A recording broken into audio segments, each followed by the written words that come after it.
काल ज्या पद्धतीने या ठिकाणी जे हिंदू स्थानिक मंदिरातून एक उत्सव यात्रा निघाली, त्याला जे इथले जे मुस्लिम ड्रग माफिया आहेत, जे बांगलादेशी माफिया लोक आहेत, त्यांनी ज्या धमक्या दिल्या, मारहाण केली, त्या सगळ्यांचा हिशोब घेण्यासाठी मी इथं आलो आहे. जे हे ड्रग माफिया आहेत, लँड माफिया आहे, एका बाजूला ड्रग जिहादचा पैसा मिळवतात आणि त्या ड्रग जिहादचा पैसा लँड जिहाद मध्ये खर्च करून मग धर्म जिहाद वाढवतात. आणि काल जी घटना घडली त्या स्थानिक पोलिसांनी जी भूमिका बजावली आहे त्यांचा मी मुख्यमंत्र्यांकडे तीव्र निषेध केला आहे. पोलिसांनी 12 वर्षाच्या मुलांवर हात उचललाय. पोलिसांनी ते दक्षिण भारतीय हिंदू इथे राहतात, त्यांनी यात्रा काढली, त्या माफियांच्या ऐवजी त्यांच्यावर राग काढायचा प्रयत्न केला. दिंडोशी पोलिसांचा या प्रकाराचा वागणुकीचा त्यांना एक्सप्लेनेशन द्यावं लागणार. हे जे मुस्लिम ड्रग माफिया आहेत त्यांचे सगळे ड्रगचे धंदे, लँड जिहादचे धंदे, या सगळ्यांवर कारवाई होणार. आज महापालिकेने थोडीशी कारवाई केली आहे, पण हे पुढची पण कारवाई होणार. आज पण त्यांच्या घरातून ड्रग्ज सापडले आहेत, पोलिसांना पण सापडले आहेत. मी सांगितलं ना, जे दिंडोशी पोलिसांचे 2 अधिकाऱ्यांचे नावं मी दिलेली आहेत आणि Mumbai police joint commissioner Satyanarayanji Chaudhari त्यांनी आज मला इथे येताना थांबवण्याचा प्रयत्न केला.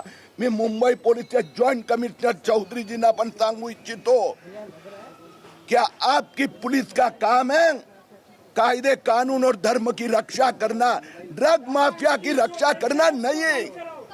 और इसलिए ये जो ड्रग का पैसा ये इस प्रकार के काम के लिए उपयोग किया जाता है वो हमें मंजूर नहीं है.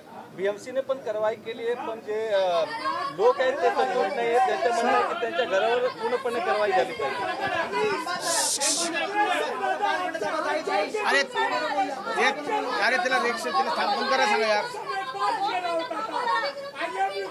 अभी आता या सगळ्यांवर चौकशी व कारवाई सुरू झालेली आहे. मुंबई पोलीस आयुक्त आणि मुंबई महापालिका आयुक्त स्वतः लक्ष देत आहेत आणि काही दिवसात या ड्रग माफियांचा जे काही धंदे उद्ध्वस्त केले जाणार ते उद्ध्वस्त होईपर्यंत मी त्या लक्ष देणार आहे.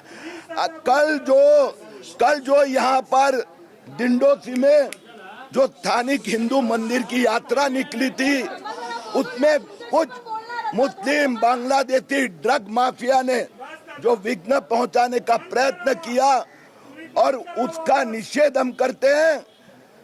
उसमें जो ड्रग माफिया शामिल है आज उसके सामने कार्रवाई भी शुरू हुई है. और साथ में मैं एक बात कहना चाहता हूं कि कल जो 12 वर्ष के बालक की पिटाई की गई है उस स्थानिक अधिकारी भी इसमें शामिल है, उनकी भी इंक्वायरी की जाएगी. मैंने मुख्यमंत्री देवेंद्र फडणवीस जी से प्रार्थना की है, मुंबई महापालिका आयुक्त, मुंबई पुलिस आयुक्त दोनों इस विषय पे ध्यान दे रहे हैं और जब तक ये ड्रग माफिया को समाप्त नहीं करते मुंबई पुलिस, तब तक मैं शांत नहीं बैठूंगा.